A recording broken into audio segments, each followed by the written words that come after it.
ఇస్రో కొత్త ప్లాన్ తో అమెరికా వణికిపోతోంది.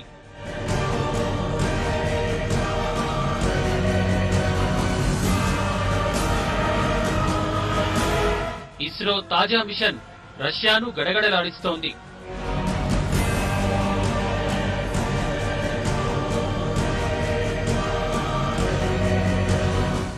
ఒక ప్రాజెక్ట్, ఒక రాకెట్, నింగిలోకి 103 ఉపగ్రహాలు.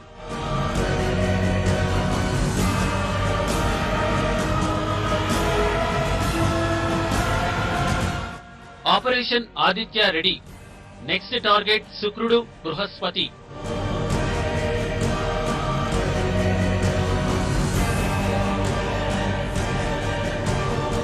మంగళయాన్ సక్సెస్ తర్వాత మరో చరిత్ర సృష్టించడానికి సిద్ధమైన ఇస్రో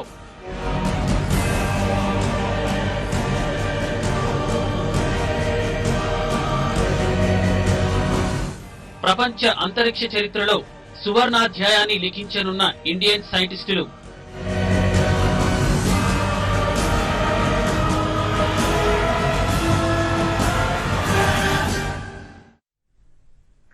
ఒక స్వదేశీ ఉపగ్రహాన్ని నింగిలోకి పంపాలంటే ఇతర దేశాలను అడుక్కోవాల్సిన దుస్థితి. ఇది ఒకప్పటి మాట. అగ్రరాజ్యం ఉపగ్రహాలనే సక్సెస్ఫుల్ గా నింగిలోకి పంపి స్పేస్ రీసెర్చ్ అంటే ఇండియానే అనుకునే స్థాయికి ఎదిగాం. ఇది ఇప్పటి మాట. ప్రపంచ అంతరిక్ష పరిశోధనల్లో ఒక్కొక్కటిగా మైలురాళ్లను అధిగమిస్తున్న మన ఇస్రో ఇప్పుడు మరో అద్భుతానికి వేదిక కాబోతోంది. ఒకటి కాదు, రెండు కాదు, ఏకంగా 103 శాటిలైట్లను ఒక్క రాకెట్ లో నింగిలోకి పంపేందుకు సిద్ధమైంది. మరో 5 వారాల్లో ఈ మిషన్ కు కౌంట్ డౌన్ మొదలవుతుంది. ఒక్క మాటలో అంతరిక్ష పరిశోధనల్లో ముందున్నామంటూ రంకెలేసే అమెరికా, రష్యాలు సైతం ఇప్పుడు ఇస్రో మిషన్స్ ను చూసి భయపడుతున్నాయి.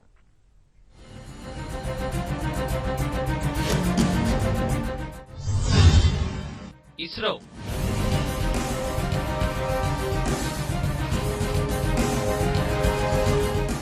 Indian space research organisation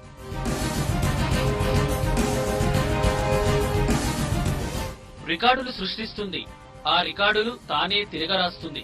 4, 3, 2, 1, 0, +1, +2, +3, +4, 5.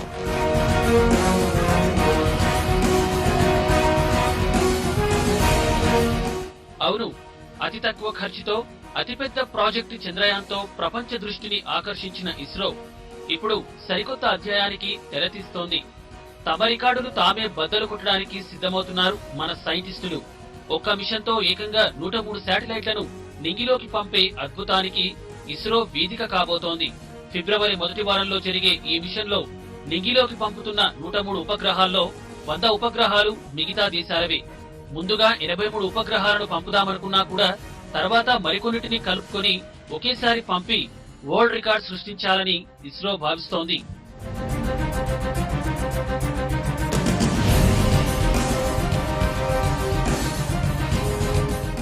PSLV ఎన్నో శాటిలైట్లను సక్సెస్ఫుల్ గా నింగిలోకి తీసుకువెళ్లిన చరిత్ర కలిగిన లాంచింగ్ వెహికల్ ఈ సరికొత్త ప్రాజెక్టులోనూ భాగం కాబోతోంది.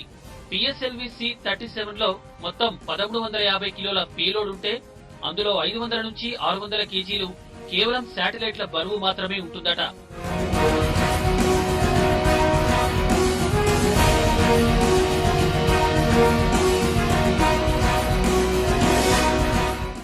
గత ఏడాది ఒకేసారి 20 ఉపగ్రహాలను నింగిలోకి పంపి ఇస్రో కొత్త రికార్డు నెలకొల్పింది. ఈసారి America, Germany, Israel, Kazakhstan, Netherlands, Switzerland, France దేశాలకు చెందిన మొత్తం 100 ఉపగ్రహాలను నింగిలోకి పంపబోతోంది. వాటిలో అమెరికాకు చెందిన పలు మైక్రో శాటిలైట్లు కూడా ఉన్నాయి. 730 కిలోల బరువున్న భారత్ కు చెందిన కార్టోసాట్ 2 సిరీస్, ఒక్కొక్కటి 30 కేజీల బరువుండే INS-IA, INS-1B శాటిలైట్లను కూడా ఈసారి ప్రయోగిస్తున్నారు.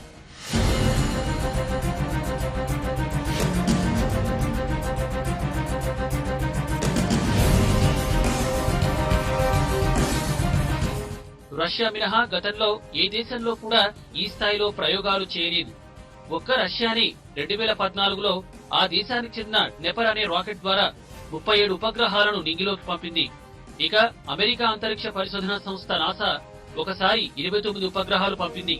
ఈ రికార్డులను బద్దలు కొడుతూ ఇస్రో ఏకంగా 103 శాటిలైట్లను ప్రయోగించబోతోంది. ఇప్పటి వరకు 21 దేశాలకు చెందిన 79 శాటిలైట్లను పిఎస్ఎల్వి ద్వారా సక్సెస్ఫుల్ గా నింగిలోకి పంపింది ఇస్రో. దాదాపు నెలకు ఒక శాటిలైట్ ను లాంచ్ చేస్తూ చైత్రయాత్ర కొనసాగిస్తోంది. గ్రహాంతర పరిశోధనలు అనేవి మన శాస్త్రవేత్తలు కూడా మొదలుపెట్టారు. అయితే 2008లో మన శాస్త్రవేత్తలు ఏం చేశారంటే చంద్రుడి చుట్టూ తిరుగుతూ చంద్రుడి మీద పరిశోధన చేసే ఒక మిషన్ ని వాళ్ళు 2008లో పంపించారు. దాని పేరు చంద్రయాన్-1. ఆ చంద్రయాన్-1 ద్వారా ఏం జరిగింది అంటే చంద్రమండలం మీద నీరు ఉందని చెప్పి మొట్టమొదటిసారిగా ధృవీకరణ. అంటే ఈ విశ్వానికి ఒక కొత్త నిజాన్ని చెప్పే పరిస్థితుల్లో మన భారతదేశం వచ్చింది.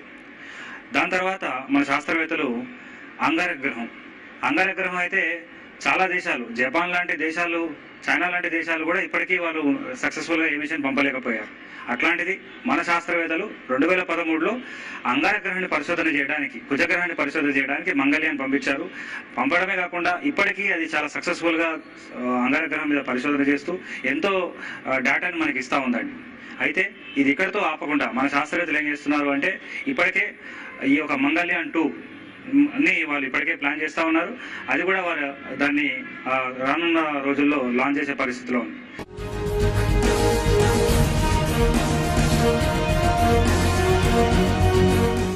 GSAT-9 లో భాగమైన ప్రధానమంత్రి మోడీ మానసపుత్రిగా సార్క్ శాటిలైట్ ప్రాజెక్టును కూడా దీని ద్వారా టేకాఫ్ చేయాలని భావిస్తోంది ఇస్రో. వాస్తవానికి గత ఏడాది డిసెంబర్లోనే దీని లాంచ్ కు ప్లాన్ చేసినా కూడా బిజీ షెడ్యూల్ వల్ల మార్చికు కుదించారు. నేపాల్, భూటాన్, మాల్దీవులు, బంగ్లాదేశ్, శ్రీలంకతో పాటు ఇతర దక్షిణాసియా మిత్ర దేశాలకు ఎంతగానో ఉపయోగపడే ఈ శాటిలైట్ ను గతంలో పాకిస్తాన్ అడ్డుకుంది. అయితే సార్క్ ఫోరం పట్టుబట్టడంతో పాకిస్తాన్ ను ఇందులో నుంచి పక్కకు పెట్టి ప్రయోగానికి సిద్ధమైంది భారత్.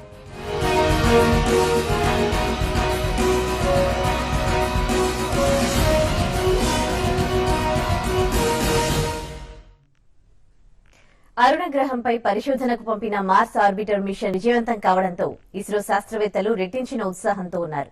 మిగతా గ్రహాలపై అన్వేషణను, పరిశోధనలను వేగవంతం చేశారు. ఇందులో భాగంగానే ఈసారి శుక్రుడు, అంగారక గ్రహాలపైకి పరిశోధక ఉపగ్రహాలను పంపాలని లక్ష్యంగా పెట్టుకుంది ఇస్రో. ఇప్పటికే అందుకోసం ప్రయత్నాలు ప్రారంభించినట్టు చెబుతున్నారు ఇస్రో అసోసియేట్ డైరెక్టర్ నాగేశ్వరరావు.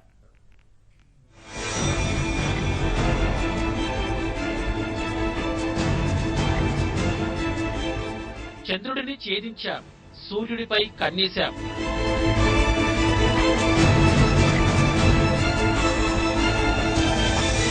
శుక్రుడు, అంగారకుడు తర్వాత టార్గెట్ చారిత్రాత్మక మిషన్ మొదలుపెట్టిన ఇస్రో.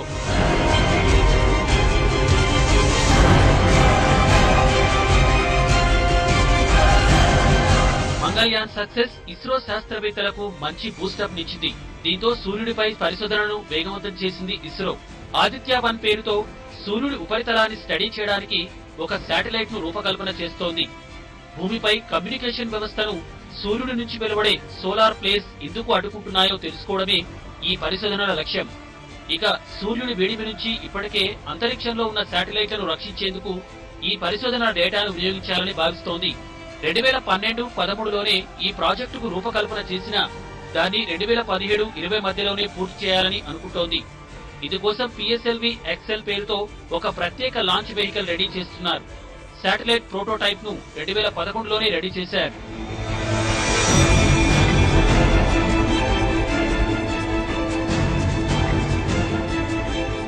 ఈ ప్రాజెక్టు జరుగుతుండగానే అమెరికా, రష్యాలు సైతం విస్తుపోయే మరో అద్భుతమైన ప్రాజెక్టుకు రెడీ అంటోంది ఇస్రో.